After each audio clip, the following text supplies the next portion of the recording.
Maing adlaw katawhan sa Dios sa Archdiocese sa Osamis. Akong timbaya sa mga mag-uuma ug mga mananagat. Ngadto usab ni Salome Navarro, ang atong LTO chief dinhi sa Dakbayan sa Osamis. Akong pagingon, happy birthday. Ngadto usab kang Rico Albarco, usa ka malipayon nga kasaulugan sa imong adlaw na tawhan. Hinautunta nga ikaw dili lamang magsaulog aban labaw sa tanan, moadto ka gayod sa atong Ginoo, mudagko tong kandila labi na gayod ngadto sa mahal nga Birhen Maria, ang Birhen sa kuta. Kadtong tanan nga nagasaulog silang adlaw nga tawhan, happy birthday.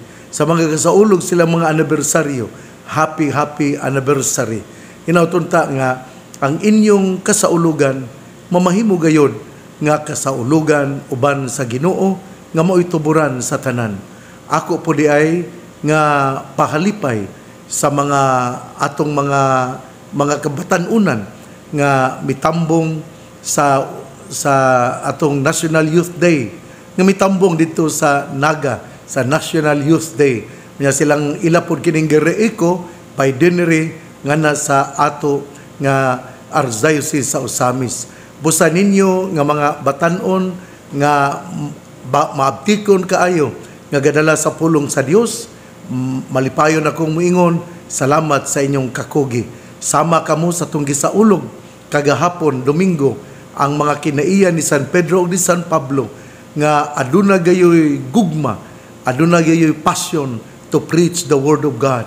Anaa gyud kanila ang kasiga, ang kahayag, ang kalayo nga mo danag og mo painit sa mga pagtuo ngadto sa ato nga mga igsuon nga tingali nawad-an nagkahayag, pero kamo ang instrumento nga gadala sa kahayag sa tong Ginoo. Busa ninyong tanan, magpadayon kita nga magmatinud-anon sa atong pagkakatoliko Romano. Magpadayon kita nga mo dangop kang Hesus sa panahon sa atong mga kalisod ug kaguol. Ako pong timbaya sa ato nga mga labandera, sa ato nga mga manilhigay sa dalan. Ako sab nga timbaya sa ato nga mga kusinera. Ako sab nga timbaya sa atong mga sikad drivers, sa atong mga tricycle drivers. Hinaut nga kamong mga tricycle drivers, mo follow lang gyud sa kining balaod aron kanang husay og kanabitaw maayo ang atong dakbayan. Ako pod nga pasalamat sa ato nga chief dinhi sa police chief dinhi sa dakbayan sa Osamis, si Police Lieutenant Colonel Harvey Abellanusa. Pusa ngadto kang Police Lieutenant Colonel Harvey Abellanusa, salamat sa imong makugihon nga paghatag og kalinaw dinhi sa dakbayan sa Osamis. Ang ato karon nga ebanghelyo atong kutloon sumala sa ebanghelyo ni San Mateo. Sa pagkakita ni Hesus sa mga tao nga nag-alirong kaniya, mingon siya siyang mga tinun-an, manabo kita sa lanaw. Unya may usa ka magtutudlo sa balaod nga miduol kaniya ug miingon, magtutudlo, andam ako sa pagkuyog kanimo, bisag asa ka muadto. Si Hesus mitubag kaniya, ang mga milo may mga taguanan, ug ang mga langgam may mga salag, apan ang anak sa tao walay dapit nga kapahulayan. O may laing tinun-an nga miingon, Sir, mupauli una ako aron paglubong sa akong amahan. Si Jesus mitubag, sunod kanako og pasagdi ang mga patay nga mao'y mulubong sa ilang mga minatay. Ebanghelyo sa Ginoo, daygon ikaw o Kristo. Mga igsuon, ato gyapong hinumduman ha nga ania kita sa ika-13 nga Domingo sa ato nga ordinaryo nga kalendaryo sa simbahan. Ug ato pang hinumduman nga atong gisaulog kagahapon ang una nga mga giants of the Catholic faith nga maugayoy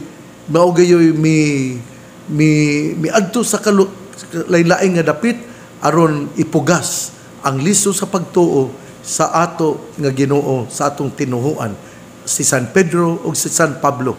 Their passion and commitment to preach the Word of God, their passion to build the church, their passion to establish and to form a community wherein the community has totally surrendered to the Lord because their faith tells them to love the Lord above all things.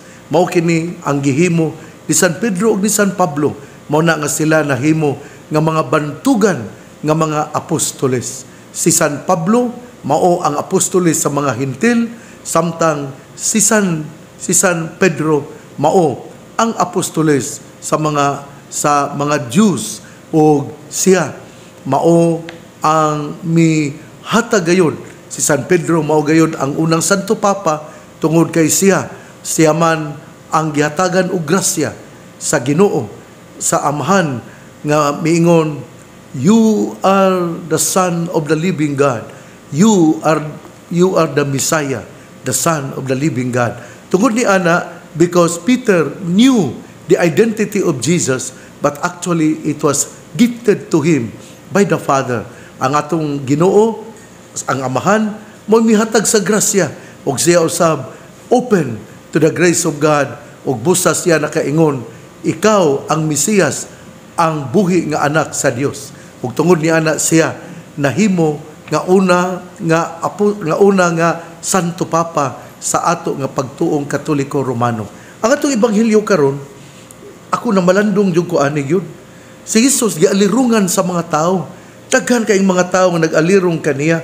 Apan sa diha nga nakahuman tingali siya og pamulong bahin sa gingharian sa Dios, tingali nahumana ang iyang sakto na dili ingon nahuman, tingali sakto na ang iyang pagwali, mingon siya, manabo kita sa lanaw. Kanabang murag ni iskapo siya sa pundok sa mga tao. Ako gining gipamalandungan. O sa akong pamalandong, ako nakaingon nga kining sakto na tingali ang gihatag niya nga pagtulunan niadtong mga tao nga mialirong kaniya. Busa mitabok siya sa lanaw aron iya na usab nga iwali ang pulong sa Ginoo, ang gingharian sa Dios. Dili lamang alang kanila ang gingharian sa Dios, kundi mitabok siya sa lanaw aron iyang imantala, iyang isulti nga ang gingharian sa Dios alang sa tanan. Ug busa miadto siya sa lain-lain nga dapit aron iyang mahatagan o kalinawan ang ilang panghunahuna nga dinha di ay sa gingharian sa Dios ilang maangkon ang tinuod ug lunsay nga pagsaulog sa kinabuhi. Kay ngatong kinabuhi dili man alang lamang ni ining yutaa, kita nangandam lamang sa lain nga kinabuhi nga mao ang pagkig-uban sa atong Ginoo. Mamang bitaw nga atong Ginoo misaka sa langit og una, ug siya miingon, I will go ahead of you so that to prepare a room for you, so that wherever I go you will be there also. Musaka ako sa langit aron moandam kaninyo og luna, aron asa ako atua usab kamo. Mao kini nga ang atong kinabuhi dinhi sa yuta, dili magpadayon, dili katapusan kung kita mamatay, kung dili ang atong aduna kitay laing kinabuhi nga mao ang pagpakig-uban sa atong Ginoo, sa Triune God, God the Father, God the Son, and God the Holy Spirit. Mao ni nga ang atong Ginoo mitabok sa lanaw, miadto sa laing lugar aron iya na usab nga iwali ang kabahin sa gingharian sa Dios. Nindot kayo, no? Ako atong una naging anong ni-eskapo man ang atong Ginoo, doon na may nagkinahanglan pa niya, mao po na ang ato nga mga kaparian. Ang atong mga kaparian kinahanglan po nga hatagan nato og panahon nga moadto sa laing lugar aron sila pod makakaton, o dili lang sila makakaton, sila usab makawali bahin sa gingharian sa Dios. Dili kini aron pagpakita nga kining very worldly ang atong mga kaparian, pero atong hinumduman nga pinaagi sa pag-adto sa lain nga lugar. Sila gihatagan og laom nga pagtuo, gihatagan og lain nga pangunahuna, lain nga leksyon, lain nga pagtulunan nga kabahin gihapon sa atong Ginoo nga si Jesu-Kristo. Muna nga nindot yung kaayo ni ang pag-ingon sa atong Ginoo, manabo kita, muadto kita sa lain nga lugar, lain nga tampi sa lanaw. Iyang iwali ang gingharian sa Dios, tungod kay ang gingharian sa Dios alang man sa tanan.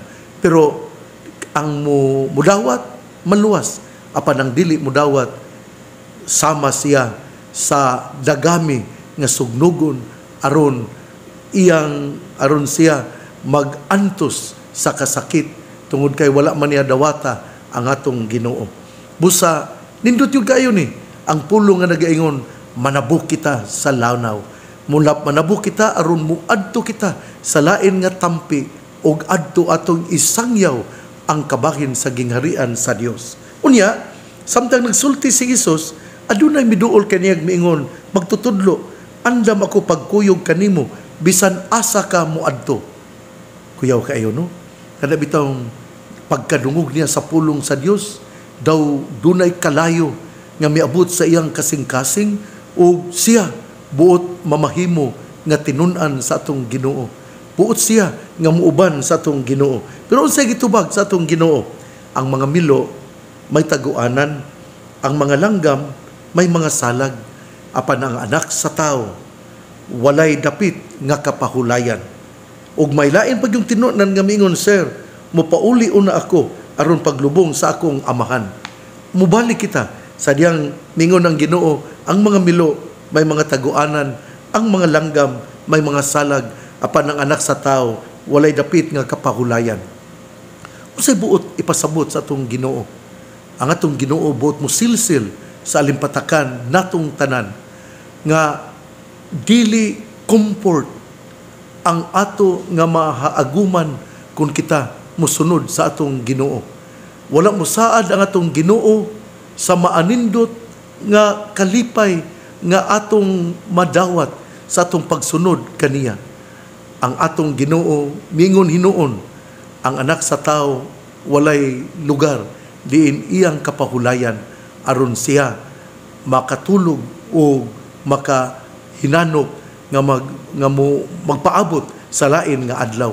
Unsay puti pasabot ako nang gikasulti nga the Lord does not promise comfort in life when you follow Him.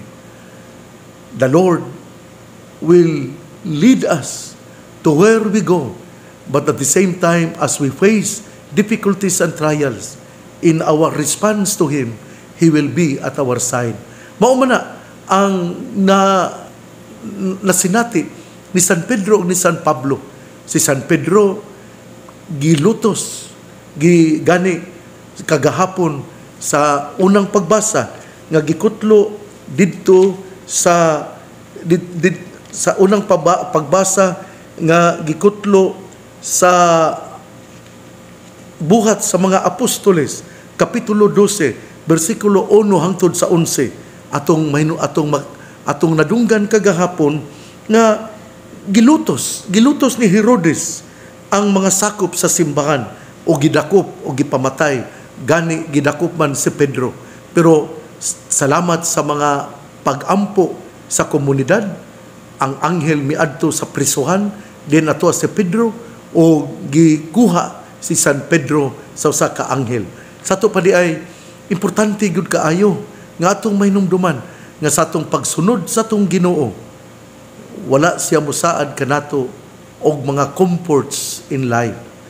Mauna nga usa tingali sa mga kalisod sa kinabuhi sa usa ka pari, mao gyud nga wala siya'y asawa, wala siya'y mga anak. Ako gyud ang nasinati kana bitawng magpuyo kang mag-inusara nya masakit ka, luoy gyud ka kaayo. Pero ang Ginoo dili man mobiya nimo. Doon na may tao nga ipadala sa Ginoo aron motabang kanimo. Muna nga mosalig kita sa Ginoo. Tingali atong masinati primero nga walay kasiguruhan ang atong kinabuhi. Ikaw pare, madre o brother Makaingon tingali kang unsa man ni? Nagkasakit ko, wala may mutabang nako. Pero taud-tauran adunay tao nga ipadala ang Ginoo. Mao ni ang akong nasinati. Kalisod pero ang tao adunay tao nga moabot, mutuktok sa imong pultahan o mutabang kanimo. Pusa akong pasalamat labi na gayud ni Doktora Alice Padiranga, usa ka anghel sa akong kinabuhi nga kun ako masakit anaa yudayon siya. Ingon man usab ngadto ni Kilor Turco nga kaniadto akong driver. Salamat kayo Kilor sa imong pagtabang kanako. Karon usab akong pasalamatan si Loie Rodenas. Siya ang anghel nga mutabang kanako kung panahon sa akong kalisod, panahon sa nga naa ako sa sakit, ug salamat usab ni Father Diding Aguilar. Sila usab ang mitabang kanako kung ako nagmasakiton. Ninyong tanan nga mga anghel nga gipadala sa Ginoo sa panahon nga ako nagkalisod-lisod tungod kay kamo ang anghel nga maoy mitabang kanako tungod kay ang Ginoo dili man maka ako nga biyaan ang iyang gipili. Busa mga kaparian, dili kita mahadlok atong musalig kita sa Ginoo sa atong mga kalisod, atong ihalad ngadto sa Ginoo sa atong mga pag-antos, atong ihalad ngadto sa Ginoo kay nga atong mga pag-antos piluon kini sa mga kalipay nga dili matapos didto sa iyang gingharian. Muna nga ato yung mahinumduman ha, mga kaparian, importante gyud kaayo ang komunidad. Importante gyud kaayo ang atong friendship. Importante gyud kaayo ang atong paghinagilaay. Kay kun ikaw wala higala diha sa presbyterium, diha sa mga kaparian, mag-uol ka gyud o wala kay gana nga mohimo sa imong ministry. Muna nga nindot yun kaayo.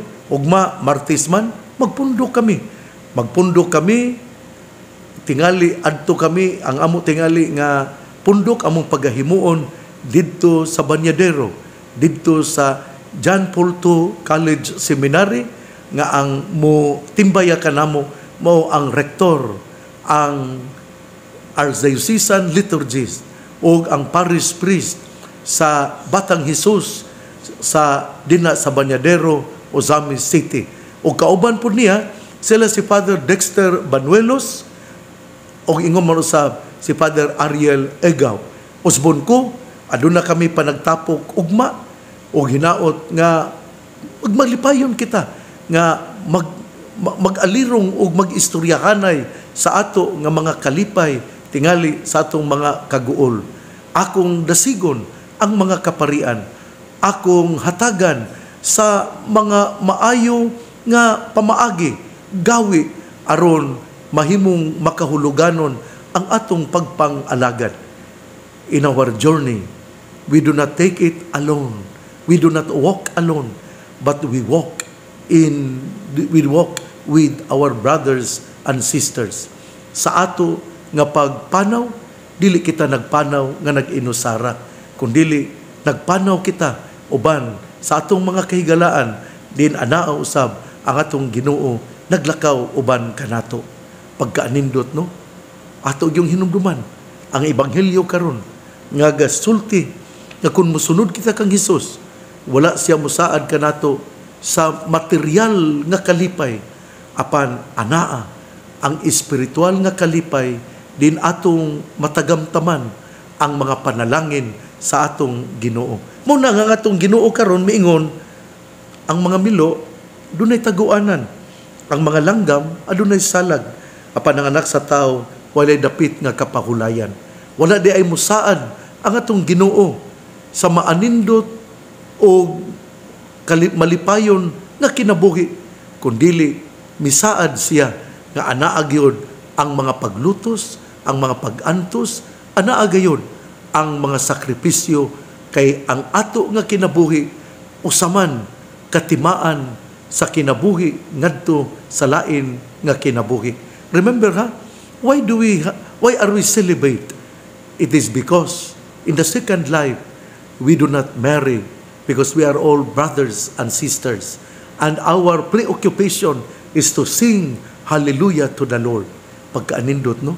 Ato di ay nga gipuy-an karon ang taliabot nga kinabuhi diin wala nay kaminyoon nga mahitabo kundili kitang tanan mga igsuon, kitang tanan brothers and sisters in one Lord. Pagkaanindot, no? Ug ang atong mga awit, hallelujah, ngadto sa Ginoo. Mao kini nga mingon nga atong Ginoo, pagbantay ha, kung musunod ka nako, wala ra ba ko'y ikasaad nimo nga maanindot nga kinabuhi, na ang paglutos, na ang mga dautan nga mga pulong nga isangon diha kanimo. Apan hinumdumi, I will be with you till the end of time. Be a good shepherd.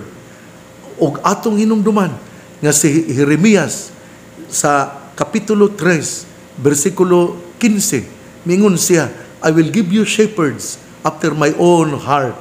Nga hinaut unta nga kita muila, nga nagkinahanglan kita sa Ginoo aron kita makaangkon sa kasing-kasing sa atong Ginoo o kita mamahimo nga maayong magbalantay.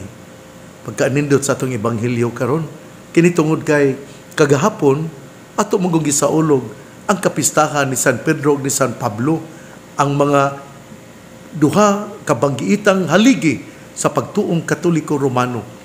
Anaa ang mga kalisod, gilutos, gani, gipriso, pero wala sila mo surrender, nagpabilin sila nga ligon sa ilang pagtuo.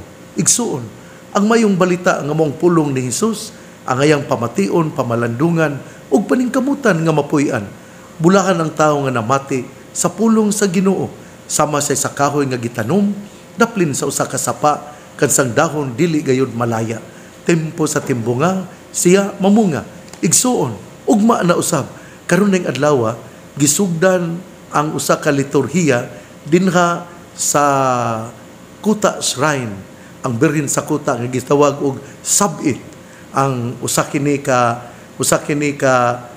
pamaagi diin atong isulat ang ato nga mga intensyon ug atong ihalad ngadto ni Mama Mary. Sa ato pa diay dunay tay gamay nga papel, dunay tay gamay nga gihimo ni Sister Maricho ug ato kanang sulatan sa atong intensyon ug atong isabit ngadto ni Mama Mary. Hinaut unta nga kadtong nakadungog moadto kita og mo experience kita unsa ang kahulugan sa sabit. Ako pong dasigon ang mga katawhan sa lain-lain nga lugar. Uy, kagahapon di ato dayong Sabado, ako di ay pasalamat ngadto ni Father Edward Tabada nga mapaubsanon nga miingon, oo Bishop, akong dawaton ang imong hagit nga moadto ako sa kabukiran sa layo nga dapit aron akong isangyaw dadon ang Ginoo pinaagi sa pagsaulog sa santos nga misa o ako usab nga ipalawom ang pulong sa Dios pinaagi sa akong pagwali. Busa ngadto ni Father Edward Tabada, ingon man usab sa ato nga mga leaders dinha sa mission station sa Katipunan, congratulations ug salamat kaayo. Nindot yun kaayo ang kining Katipunan karon. Kung doon na mo'y panahon, adtua usab, nindot ang ila nga rectory, kay kinigitabangan man sila sa church in need, o hingo man usab, aduna sila'y manindot nga function hall. O kini, tungod kay nagtinabangay ang mga tao. Ako nakaingon gyud ko nga, bisan unsa di ay kakabos sa tao, kung magtinabangay, mamahimo gayod nga mubarog ang mao nga kining mao nga edipisyo. Pero magpasalamat pod kita ni Governor Henry S. Waminal. Siya man po ang mitabang og dako gyud kaayo ang iyang gitabang og gipun-an lang sa katawhan sa Katipunan dinha sa Sinakaban, Misamis Occidental. Mitabang ang taga Tunggo, mitabang ang taga San Lorenzo, mitabang usab ang taga Namot, o sa uban pa nga mga barangay nga apil sa mission station sa Katipunan. Busa, salamat ni Governor Henry S. Waminal ang atong makugihon nga gobernador nga ugma karong adlaw ato dayong buhaton ang mass oath taking. Pasalamat usab sa mga midaog sa mao nga eleksyon atong miaging Mayo 2025. Busa, congratulations Governor Attorney Henry S. Waminal, congratulations ni Vice Governor Rowena Gutierrez, congratulations sa ato nga mga mayores, sa akong congratulations usab sa ato nga mga Congressman Jason Almonte sa 1st District, Congressman Sancho Fernando Ando Waminal sa 2nd District, o congratulations sa ato nga Congressman sa Asenso Pinoy Party List, si Congressman Henry F. Waminal Jr. Busa sa ato usab nga mga mayores sa dagko nga mga syudad, Mayor Ben Canama, congratulations. Mayor Sam Fuentes, congratulations. Mayor Emuel Acosta, congratulations. Ninyong tanan, ako moingon sa mga konsehalis, mga mayores, sa itong mga board members, congratulations. God first in everything. Ingon man usab, ato yung hinumduman nga ang atong pagpang-alagad alang gayud sa kaayuhan sa katawhan ug dili sa atong self-interest, sa atong self-welfare, kundi kaayuhan sa atong katawhan. Usbon ko, dapiton ko kamo. Hinauton ta nga atong mga mayor, kung kita Katoliko, modto gyud ta sa kuta nga magpasalamat ta nga gibuligan kamo sa katawhan. Ug bisan kadtong mga napildi, dili man ni nag-ingon nga ikaw wala higugmaa sa imong tagilungsod. Tingali doon pay panahon nga taliabot nga ikaw usab modaog. Pero moadto kita sa mahal nga Birhen Maria, ang Birhen sa kuta. Atong isulti kaniya ang atong mga kaguol, ang ato nga mga kalisod. Atong isulti kaniya ang atong mga frustrations. Gusto tang moalagad pero wala kita tuuhi sa bagang katawhan. Pero doon namang gyud mituo kanimo. Busa pasalamat ngadto sa Ginoo, pasalamat sa mahal nga Birhen Maria, ang Birhen sa kuta. Sa dili pa ko motalikod, ako ding pahinumdum nga karong adlaw gisaulog pud nato ang kapistahan sa the first martyrs of the Holy Roman Catholic Church.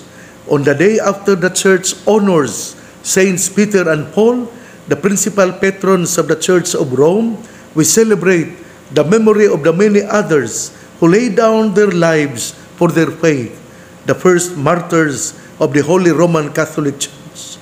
We especially recall the multitude of men and women who endured tortures and ghastly deaths in July 64 AD at the hands of the Roman Emperor Nero, who tried to blame the Christians for the fire that destroyed half the city. Their dignity in suffering and their fervor to end was the seed firmly planted that produced the lasting fruit of Christianity in the eternal city. Usbon ko atong gisaulog karon ang first martyrs of the Holy Roman Catholic Church. Padayon kita nga mupuyo sa atong pagtuo nga maisugon nga musangyaw niini. Ako din pasalamat po ni Father Jason Panagiton, ang atong rector sa Kuta Shrine. Daghan siya nga gihimo, daghan siya nga mga aron mutubo og muanindot pa ang atong kuta.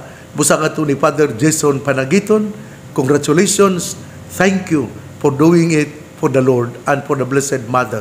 O ingon man usab karong Hulyo 12 adunay pasundayag nga usa ka salida sa sine movie nga adunay uluhan In Thy Name. Usa kini ka istorya bahin sa kinabuhi sa nakidnap nga pari didto sa Basilan niadtong tuig 2000. Hinaut-unta nga 2001 hinaut-unta nga atong tan-awon, ato kining dugukan, ato kining hugupan tungod kay istorya kini bahin usab sa atong pagtuo. In Thy Name, July 12, a movie inspired by the life of the late Father Roel Gallardo. Atong tan-ahon, salamat ni Attorney Pearl Fuentes Waminal o ni Governor Henry S. Waminal sa ilang pag-sponsor ani.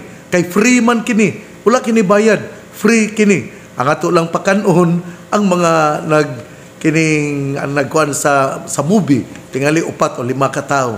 O salamat usab sa city government nga gipanguluhan ni Attorney Sam Fuentes o sa tong Vice Mayor Bebe Neri. Ninyong tanan ni Father Jason Panagiton, atong hugupan ang salida sa sini entitled In Thy Name, free kini sa first 1,000 people. Busa moadto kita aron makasulod kita kay free kini sa first 1,000 people. Ang pangaliya sa mahal nga Birhen Maria, nagisangpit sa mga misamisnon nga Birhen sa kuta, ang Ginoo magapanalangin kanatong tanan. Sa ngalan samahan sa Anak ug sa Espiritu Santo. Amen. Mutuo kita ug mudangup sa pag-ampo. Ang pag-ampo mao'y kusog diin kita dadon ug mupanaw padulong sa iyang gingharian. Ang pag-ampo usa ka gahom. Kung wala kitay pag-ampo, mawad-an kita gahom. Prayer is the power to go to the Lord. If we have no prayer, we have no power in going to the Lord. God bless. Mabuhay tayong lahat.